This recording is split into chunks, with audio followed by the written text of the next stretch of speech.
Assalamualaikum warahmatullahi wabarakatuh. Alhamdulillah, wassalatu wassalamu ala rasulillah wa ala alihi wa sahbihi wa mawalah, amma ba'd. Pemirsa dan pecinta Al-Quran dimanapun berada, IPKO DKI kembali menyapa, masih dalam telusur sejarah untuk menjadi pijakan berkiprah dalam program yang nyata. Kali ini kami menghadirkan dua narasumber yang sangat luar biasa. Beliau adalah Kiai Haji Nasrullah Jamaluddin. Assalamualaikum warahmatullahi wabarakatuh. Waalaikumsalam warahmatullahi wabarakatuh. Apa kabar, Ustaz? Baik, alhamdulillah. Yang berikutnya ada, ini bisa disebut sebagai junior pada saat Ustaz Nasrullah memulai mendirikan IPKO atau berpikir tentang perlunya organisasi untuk para hafidh-hafidhah, qori-qoriah bergabung. Tapi pada saat ini sebenarnya beliau sudah tokoh karena sudah menjadi ketua umum Ikatan Persaudaraan Qori-qoriah Hafidh-hafidhah DKI Jakarta. Ustadz Kiai Haji yang populer dengan Abuya Muhammad Ali. Assalamualaikum warahmatullahi wabarakatuh. Waalaikumsalam warahmatullahi wabarakatuh. Apa kabar, Ustaz?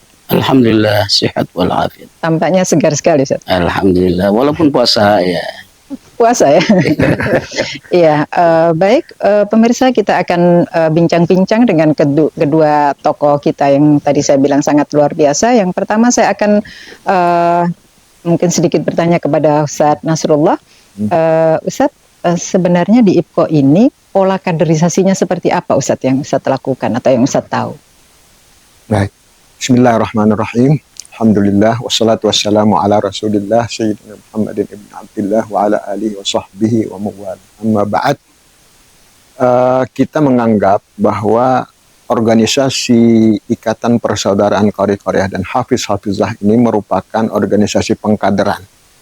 Salah satu di antaranya adalah membina para qori-qoriah yang kita anggap untuk menjadi qori-qoriah masa depan. Oleh sebab itu, saya waktu itu secara pribadi memulai pada saat teman-teman yang lain umpamanya menghadiri acara, saya pergi ke Bogor untuk mengadakan pembinaan Al-Quran, dan alhamdulillah pada waktu itu terkumpul sekitar ada 300-an lebih para preman yang ikut kita bina. Itu membawa nama IPKAH dan sekaligus juga Ikatan Qori PTIQ. Pada saat itu saya dibantu oleh Ustadz Syarifuddin Muhammad. Waktu itu kemudian dilanjutkan oleh Ustadz Jajan Syukrillah pada waktu itu. Dan sebagai langkah awal untuk pengkaderan di tingkat nasional, baik di dalam perhakiman, waktu itu saya memulai mengangkat adik-adik kita yang secara kebetulan pada waktu itu saya menjadi petugas untuk di LPTQ nasional itu sebagai bidang perhakiman nasional. Nah, dari saat itulah saya mulai mengangkat adik-adik kita junior untuk sebagai pengkaderan, sebagai kader masa depan hakim-hakim nasional.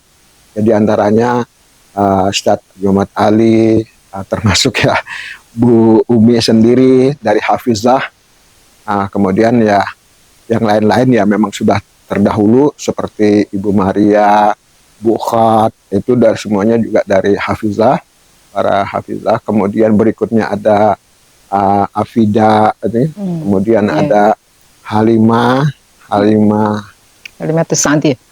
Sa'diyah, ya banyak Halimah ya, di IKI juga, dan kemudian itu termasuk juga Halimah, Ade Halimah juga ya. Nah, itu juga termasuk kader-kader Hafizah yang kita tugaskan untuk menjadi Dewan Hakim Nasional.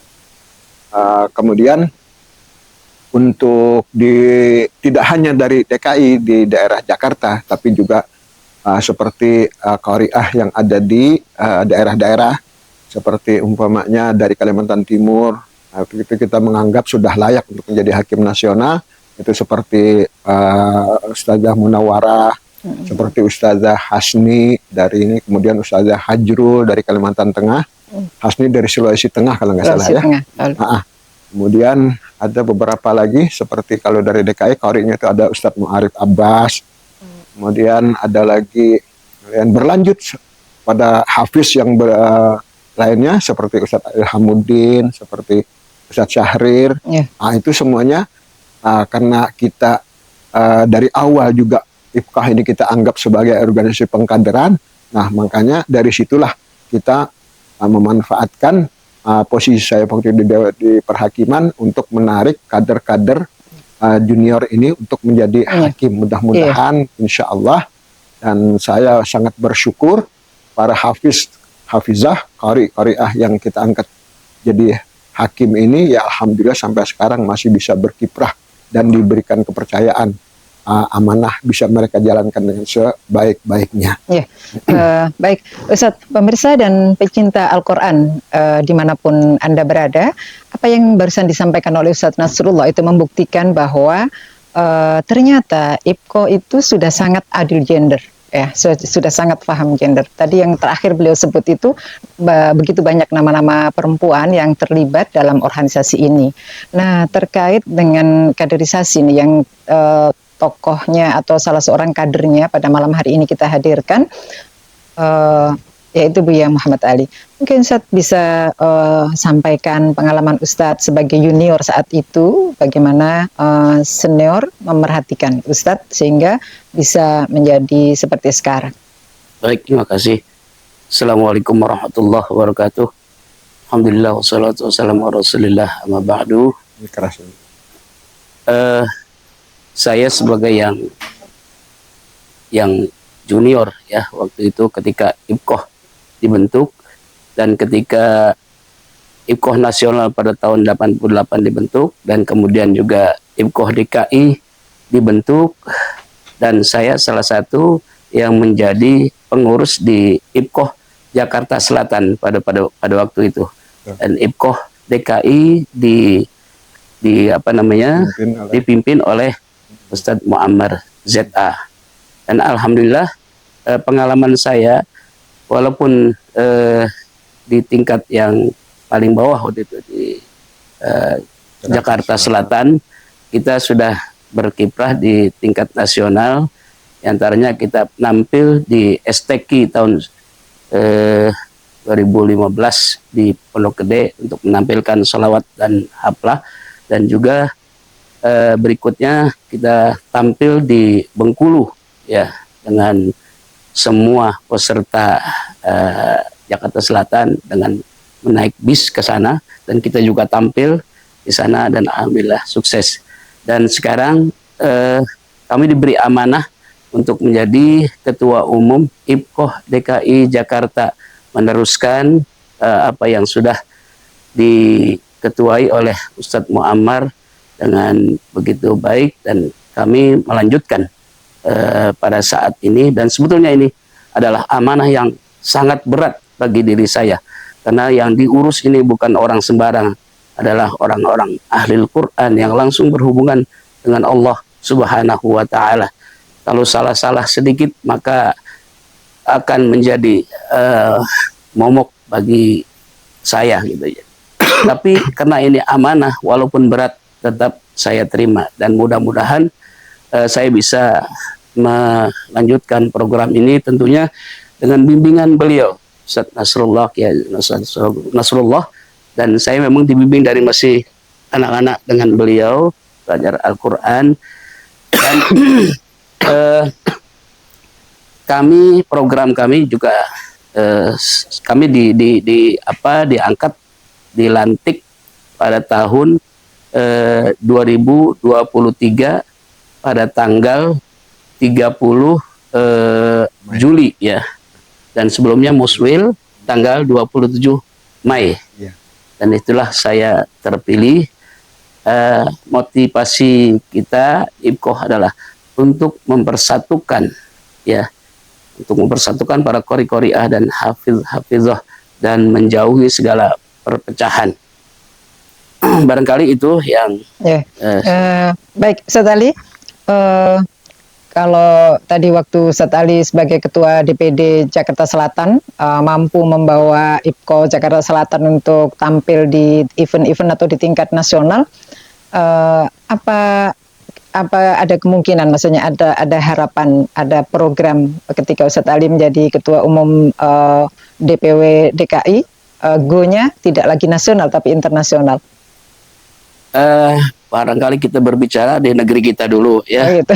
Di negeri kita dulu ya. Kalau di negeri kita sudah sukses ya, tentunya kalau dilirik oleh internasional ya insya Allah. Apalagi di negara kita nanti akan mengadakan MTQ internasional, barangkali bisa di negara kita berkiprah gitu. Saya dapat bocoran ada bisik-bisik gitu rencana ke Singapura misalnya, terus ke Mesir gitu. Apa benar itu, Ustaz? Kalau rencana ya kita ada ya, mudah-mudahan dimulai dari rencana dan niat dulu ya. Mudah-mudahan kalau niat kita ada, Allah membantu kita, insya Allah itu bisa terlaksana. Amin ya Rabbal. Iya.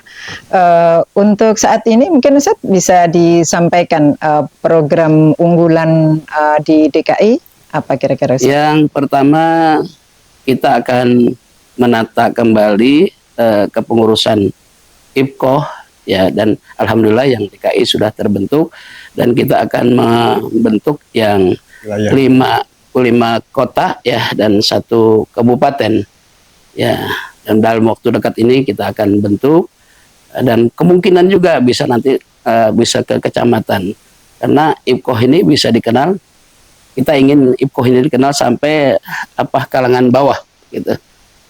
Selama ini orang tahu IPKO tapi belum programnya belum begitu berjalan.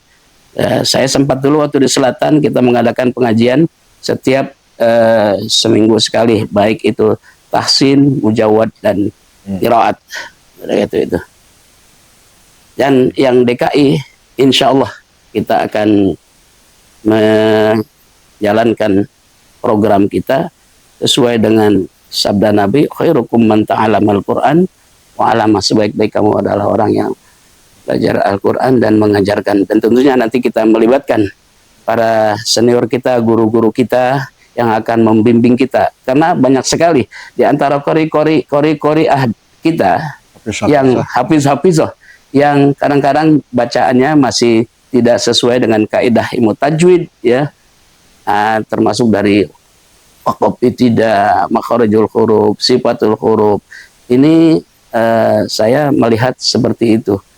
Bahkan ya ketika mereka membaca Al-Qur'an yang sudah viral di YouTube, itu banyak kritikan-kritikan yang ada. Itu yang saya alami, saya lihat.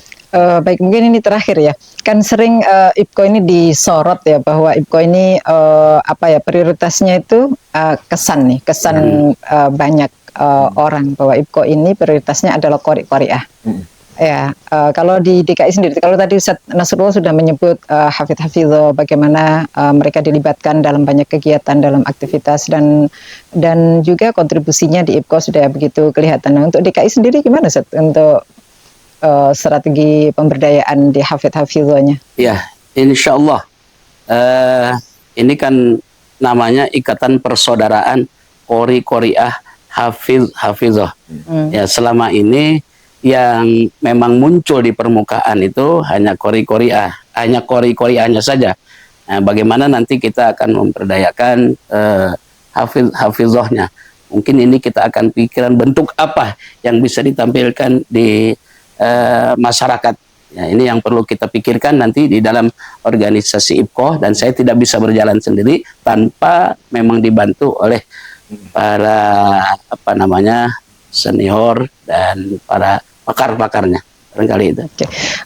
Baik pemirsa dan pecinta Al-Quran dimanapun berada, itulah obrolan kita pada kali ini.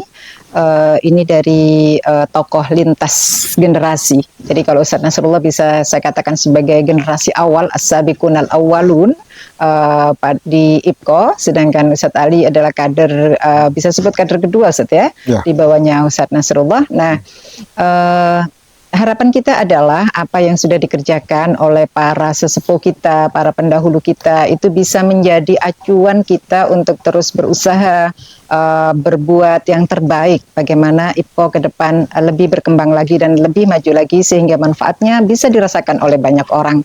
Demikian mungkin dari kami. Terima kasih dan barangkali ada saran dari Ustadz Nasrullah untuk para pemirsa dan pecinta Al-Quran saat ini. Silakan Ustadz.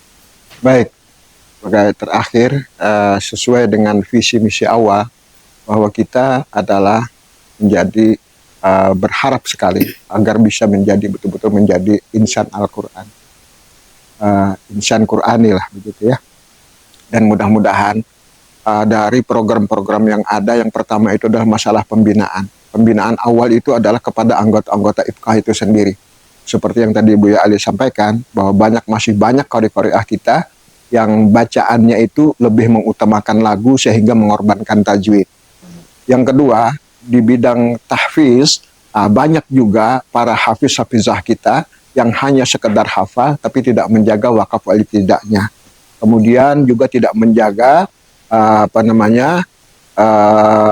kebaikan bacaannya dari sisi fasahahnya, dari sisi tilakah Arabiyahnya, tilakah di dalam masalah hafalannya. Nah, kemudian dari sisi lain, masalah persaudaraan ini perlu lagi harus kita jaga dan kita tingkatkan agar tidak terkesan. Kita sebagaimana kita ketahui bahwa di setiap organisasi biasanya ada semacam kelompok-kelompok pengelompokan begitu. Jadi semacam apa ya? Itu supaya ditiadakan sehingga persaudaraan itu bisa terbentuk betul-betul sesuai dengan ajaran Al-Qur'an.